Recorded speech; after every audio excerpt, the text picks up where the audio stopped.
Thanks for joining us for the Two Maine Friends podcast. We're so glad you're here. We're your hosts, Natasha and Lindsay. Thank you for joining us on our first ever episode of Two Maine Friends in a Podcast.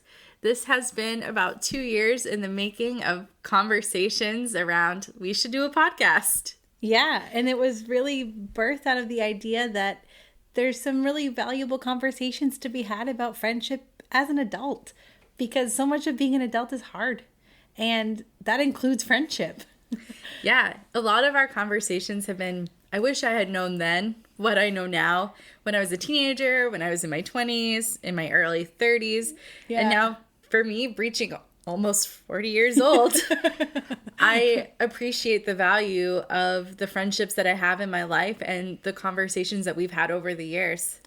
Yeah, and I think we just want to create a space and an opportunity for everyone to join us in having these conversations, because we've had so much growth and just great experiences through real conversation about what we're walking through, about life, about, you know, what it takes to be a friend. And so we just hope that you'll join us for the journey. I think we've got some fun stuff to talk about and some heavy stuff that we'll kind of dive into. But I hope that you'll join us because, like we said, there's just so much value that happens when you find a good friend and you can have those real conversations. And so for our very first episode, we really want to talk about making friends. For the two of us, if you set us down in a room, we would tell you that it hasn't always been easy for us to find those friendships that are long-lasting or authentic in our lives. Yeah, and even for us at the very beginning, our relationship didn't start out like a typical friendship, but I don't necessarily know what a typical friendship would look like. But for us, it was kind of rocky at the beginning. We were awkwardly set in a room by ourselves for a couple of hours, and you overshared a bunch of really random stories. And I just kind of listened. And okay, let's break that down. I didn't overshare like personal life stories, like in depth of stuff. No. But just experiences through my travels and college and things that I had been involved in. They were definitely entertaining. They made for good stories. But I think when we think about making friends, it's hard for me as an introvert to put myself out there. And so for majority of my life, friendships kind of look like people I went to school with. I grew up in a small town, and a lot of my elementary school friends became my middle school friends, became my high school friends, and then we kind of went our separate ways. I have a handful of those connections and relationships that are still very present in my life today, and good friends of mine that I stay in contact with. But I would say that the core that I hung around with, a lot of us have really dissipated over the years and kind of doing our own thing and didn't stay in touch.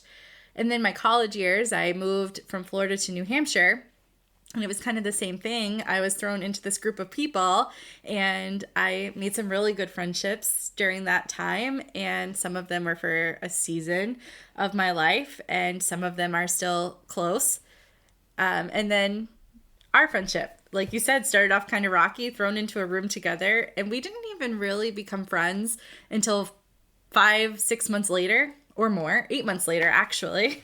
Yeah, it was really kind of wild. Like, we were in parallel groups of people, kind of like bumping shoulders here and there, but we didn't really develop a friendship until later on. And we were laughing about this because we were thinking back to how it started. And I remember being at a Chinese restaurant, of all places, and we sat down and we had dinner together for the first time.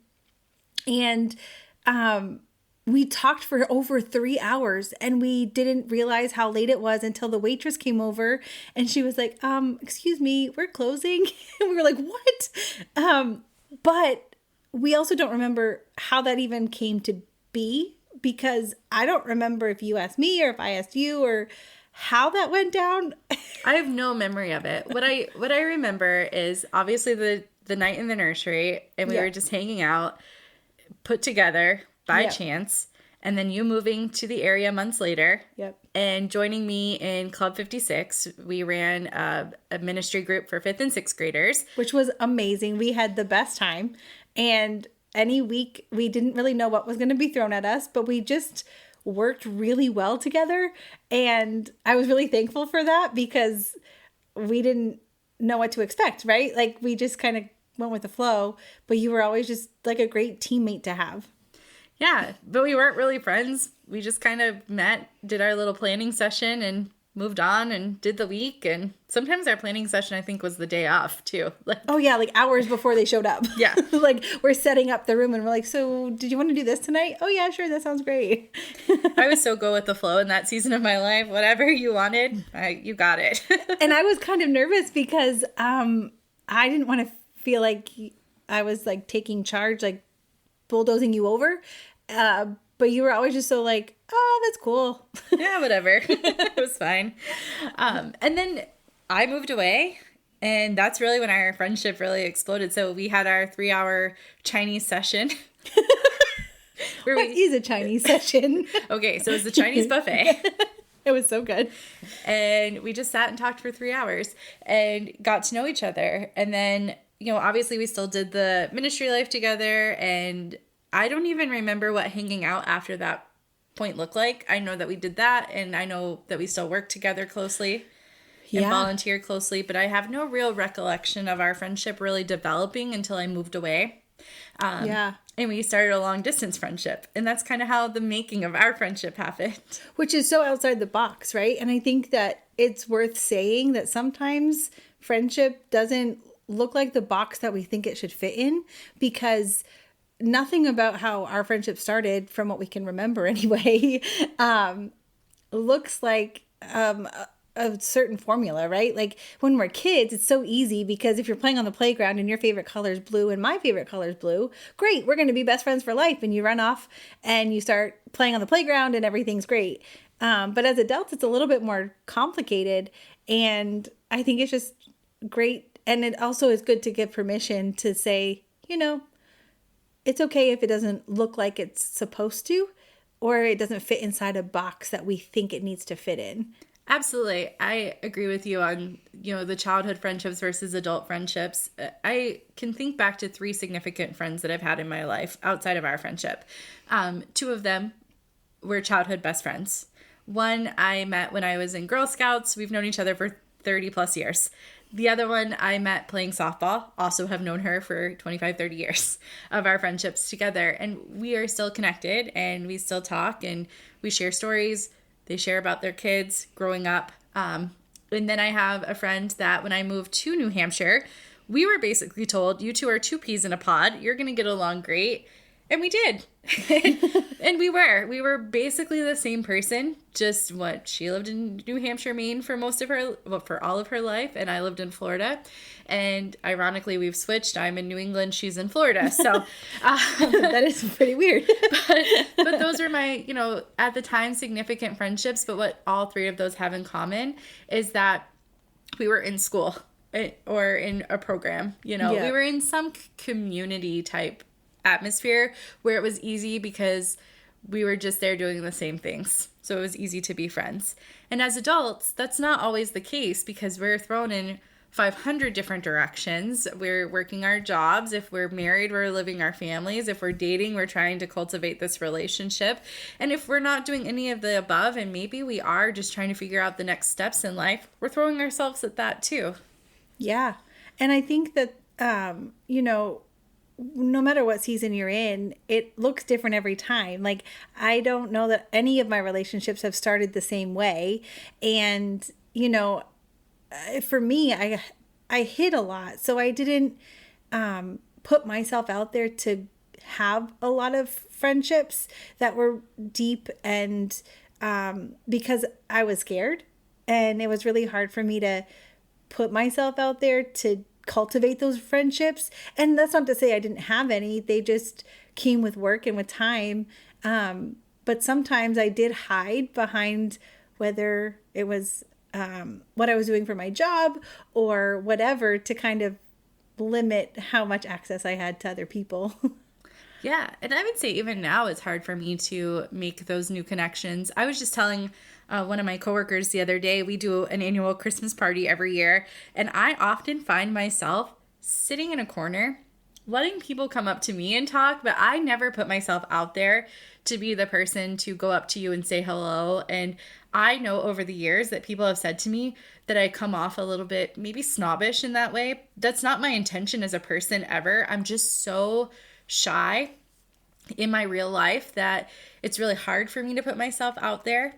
I work in a career where I have to be extroverted. I have to be outgoing all the time. So when I don't have to be, I'm not. And it's really hard for me in those social settings to put myself out there. And some of these people I've worked with for the 10 years of my career, and I still have a hard time putting myself out there with those people. Or I tend to, your husband and I worked together for a brief moment, and at the last Christmas party, I just naturally found myself, kind of drawn to hanging out with him, and he's so great at being social, so I let him lead the conversation and I was in the background. So I'm going to miss that this year. Yeah. But that's how I typically tend to navigate when I'm in those social settings. Yeah. And for me, I do much better if I know that there's a role I have to play in the event, right? So if it's a Christmas party, I'm the planner. So then I can plan the party, be the host, and that's the role I have to play, because then I don't have to sit and attend and have a conversation because I'm running around doing all the things. And I found that even in my 20s, I started to recognize that. But it was because at the time I was a kids pastor. So I would, do these events for kids or whatever. But then if I got invited to the kid's birthday party, then I was outside my element and I was like, I don't know what to do with this because I'm not the planner. I'm not in charge of like anything. I just have to be. And being in an awkward environment, not that the party's awkward, I'm awkward, right? It makes it feel hard because, again, like I don't know what to talk about or I don't know what to say. So like you, I would drift to a corner and make my exit strategy. Like at this time, I'm going to leave so that, because I have work to do. Good thing for work, right? No, I agree. I am all about, if I have purpose, I will be your best friend because I have a purpose and I know what my purpose is, and I can walk up to you and have conversation with you because I know that I'm there for a purpose and a reason to be having that conversation and that connection with you. For a good portion of my early 20s, I was in ministry and I was traveling a lot, and I would speak on stages. I spoke at school assemblies, and there were hundreds, sometimes more people listening to me talk. And now I get on a staff meeting and I'm visibly shaking. My voice is shaky and I get so nervous. And it's because I had purpose. And also I think that I was a lot less fearful in my 20s than I am in my late 30s. But also I've just come to learn that like it's okay to do that. It's okay to like kind of evolve and figure that piece out as well. But when it comes to making friends, I kind of approach that in the same light of I'm nervous to put myself out there because I don't want to be rejected. So in those staff meetings, I think I'm shaky because I don't want the judgment, or I don't want to say something wrong because I have to see these people tomorrow. I have to work with them, you know. And then with friendships, you want people to like you. You want them to know who you are. And it's scary to put yourself out there and to be vulnerable with other people. Oh, absolutely. Especially when you don't know how they're going to take that little tiny piece of your heart that you're offering. And it could be the smallest little piece, right? And it's hard to know what they're going to do with it. But on the flip side of that, being willing to try is so beautiful, because on the other side, when it is the right person and they do take that little tiny piece of your heart that you shared with them and they protect it or they accept it and they are willing to, invest more into it. That's where the beauty of friendship kind of comes to light, because it is scary and it is hard. And sometimes it isn't met with acceptance, but when it does, it is the most beautiful thing to have a real friend that understands where you're coming from and appreciates who you are and pushes you to be better and draws out the good sides of you and speaks into your life hope and joy and those things. And that is the return on the investment, right? Like you're willing to invest a little bit, but when it does go well, it's it makes you want to try again. Absolutely. That phrase right there is something you're probably going to hear us talk about a lot, is investing and putting yourself out there. And I think that that is the key to any relationship, whether it's a family member or a friend. You're putting yourself out there and hoping that they take your investment and that they treat it well in return. Yeah. And, like we said at the beginning, you have to be willing to kind of maybe sometimes even think outside the box. Maybe, you're used to playing the role of XYZ, whatever that role is. But sometimes your greatest friends or your greatest allies might be outside of that role that you're playing. And then that's okay. But you have to be willing to try that. Yeah, I think there's something to be said too about being friends with the people that are a little bit opposite of you and letting them contribute that other side of who you are. So that way they can draw those pieces out of you that maybe you've tucked away for a long time. I think that relationships bring so much life into us and maybe help us discover things about ourselves that we didn't even realize, or pull stuff out of us. I think back to us like navigating our friendship long distance, and had we not have done that, I may not have moved back to Maine, and that was a huge part of that, because we were able to build a friendship and make our friendship strong through the 8 months that I lived in Florida. That when I was clearly unhappy and struggling, you were one of the first people to say, you need to move back here. Yeah. And I can remember talking so frankly with you on the phone that was really uncomfortable for me, not in a bad way, but like so out of my character, because I would usually just kind of go with the flow, say, whatever. But because you were long distance and our friendship was so new, I think there was part of me that was like, well, if she doesn't like what I have to say, no harm, no foul. Like, she's in Florida, I'm in Maine. So if this doesn't work out, I'll never see her again. It's fine. Exactly. And so I think that gave me this like freedom to just be real. But it was true though. Like, we would call and talk and I could just sense that you were very unhappy. And I was like, Lindsay, maybe this wasn't the best choice. Like, maybe you shouldn't be in Florida anymore. And I'm thankful we had those conversations, because it also developed a realness and a sense of safety with each other, that, oh, she has my best interest at heart. Like, I can trust her with whatever I need to share, and know that you were listening, and, and vice versa. Absolutely. Yeah. I think that it's really one of those things for me, that building that relationship and having someone that could see me for who I was such a personable moment for me, because I don't know up until that point that I really had anybody bold enough in my life to say, you're not happy. And it was all about building that relationship and making that friendship strong throughout the years. And I recognize now, when I think about making friends as an adult, it's not a one size fits all. No, definitely not.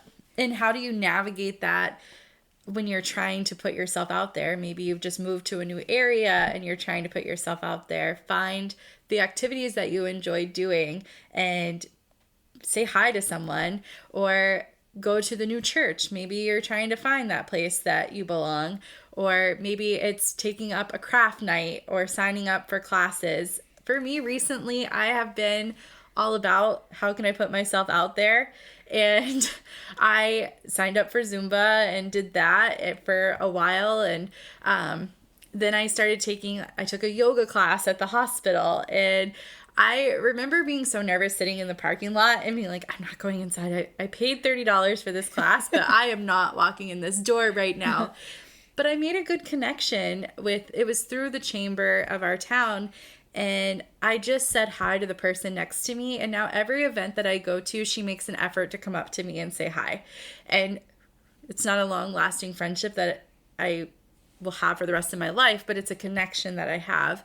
And I bring that up because one of the things that I've learned this year is that sometimes you need to have your pod of people where you feel comfortable. And so when you're in those group settings and you're trying to make friends, find a pod of people that you have similarities with and you feel safe with, so that you can put yourself out there to build new relationships.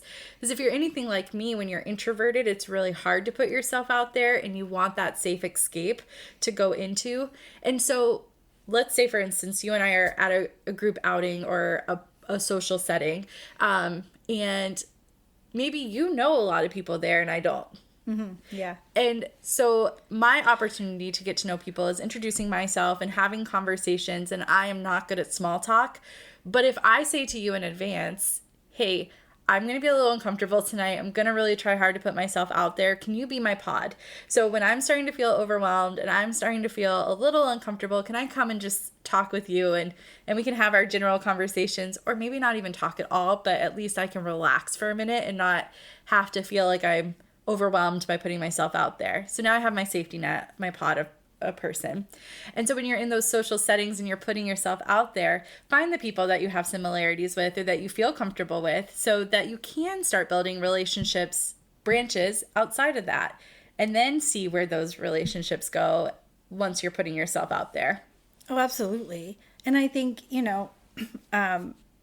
this past couple years has been that for me too, because we moved to a new city, and reestablishing relationships when you've had community, for 10 plus years with the same group of people can feel very disorienting when you get to a new city and you don't really know anybody and you have to find, where is the local coffee shop that people go to and how do you get to this side of town, and when you're used to life looking a very different way, creating new relationships and new environments can feel intimidating, but knowing that you have a safe person that I could call you and be like, hey, this is weird, and kind of navigating that together has been really helpful. But also it's been challenging and and I don't mean challenging in a negative way, challenging in the sense that I've had to also step out of what my comfort zone is to make new relationships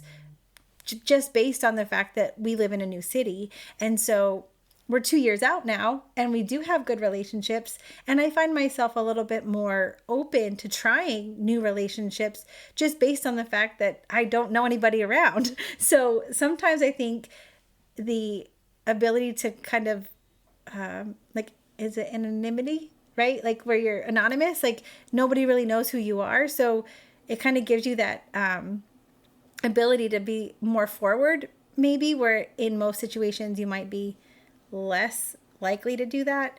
At least for me, that's kind of been how I felt. Nobody really knows me, so I might as well try. And I'm learning that there's some really great people out there to rub shoulders with and get to know. And there's some really beautiful people in our community. Absolutely. And I think that that's it right there. If you don't put yourself out there, you'll never know about the relationships that you're missing out on. So to circle back around to our friendship story, we worked together for 6 months before we even had a conversation beyond what are we going to do for Wednesday night Club 56. Right. Yes. For 6 months. And that was 6 months of friendship that was missed until one of us finally made the move, whichever one that was. We don't know. But had we not have made that move, we probably would have never become friends, because then 2 months later I left. Yeah. 2 or 3 months later I moved away. And so taking that chance on someone could really in return be that person in your life that is your closest friend that you get to share all the good and the bad times with, the person that can speak to you and say, I don't think this is where you're supposed to be. Let's reconsider this. Let's talk about how you're feeling. Let's be honest and vulnerable with each other, and building that friendship in a different light than just a passing person that you see on a day-to-day basis. Or maybe you see them once a month, whatever it is. But if you feel like you're supposed to reach out to that person, it might be that time to do it. And I think too, the great thing about what I've learned from our friendship is, not limiting it because of either distance or similarities. We've never been at the same season of life at the same time. And so when we first got together, and started building and establishing our relationship, I was engaged. And when I moved back to Maine, it was just a few months before our wedding. And when you moved back to Florida, it was even closer to that. So we didn't ever match seasons. Ever. ever. Not even now. And not even now. And I think that there's something to be said about that, because how often do we overlook somebody because, well, they're not in the same season of life as I am. Like, I'm married and I have children, and you are not married and you don't have children. And if we would have let that be a barrier instead of a bridge, we could have lost out on the last 10 years of friendship, 12 years.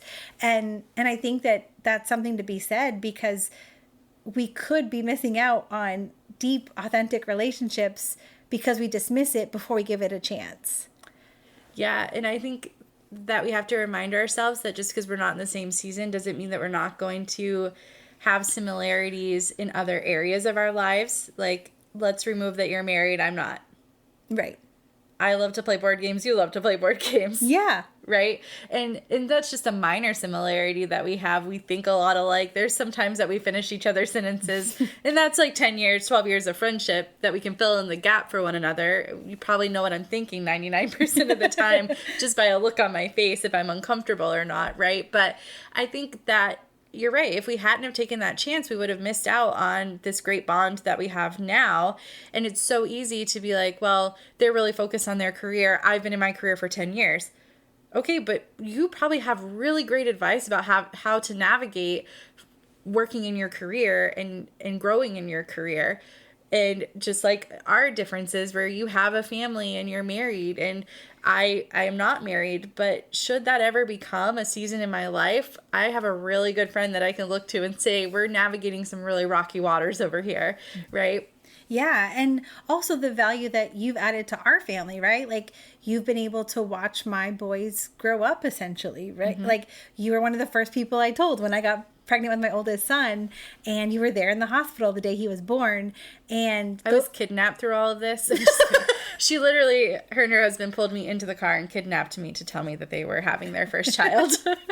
See, those are vague memories I don't remember the details of. Mm-hmm. I definitely remember you being at the hospital, though, because we were there for 5 days, and there was a day that we were just bored, honestly, because the baby was sleeping. They wouldn't let us leave the hospital. So what do you do? And so we texted you and we were like, hey, you want to come play games with us in the hospital?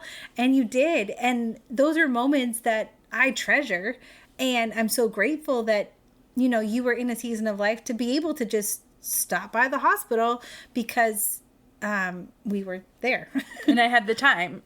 Right. Like, I could just put everything I had going on, which wasn't very much. It was going home and probably watching Boy Meets World or Friends, something that I had on DVD because I didn't have cable, and eating dinner. So was it girl dinner? Yes, probably. It probably really was. And so it was just easy to be able to do those things in life. And so don't dismiss the people that look a little bit different than you or have a different life path right now in this moment. Yeah, absolutely. Because there could be something beautiful on the other side of it. And you know, you've added so much to our family, and like we include you in a lot of our outings sometimes, and you come over for game night still, and now my son is old enough to sass you, and, and it's my favorite. But all that being said, there's just so much beauty in friendship if we're willing to put ourselves out there and try, even if it does feel a little bit awkward or looks unconventional. But you have to be willing to start somewhere. Yeah, making friends isn't easy. Even if you are the most extroverted person in the room and you know that you can command the attention of everyone around. I have known people like that, and I have had this similar conversations with them where they say, yeah, but at the end of the day, it's the deep connections that matter, right? You don't want to go home and feel like, yeah, it's great that everyone liked me, but you want to have those 1 or 2 people, or maybe 5 or 6, that really just know you, and in the deep moments you can rely on them and you can call them. Yeah. So I think as we're starting off this podcast journey about friendship, we just want to encourage you to maybe take a look at your friendships and maybe see where you're at and include people in your life that are maybe on a different path than you are, and just try it and see what happens. And maybe if you're introverted like us and it's hard to put yourself out there, take a shot, see what happens, and be willing to see that on the other side, there could be something beautiful. That's a wrap on this episode of Two Maine Friends in a Podcast. Follow us on Facebook or Instagram. You can also send us an email at twomainfriends@gmail.com. And as always, leave us a review wherever you're listening.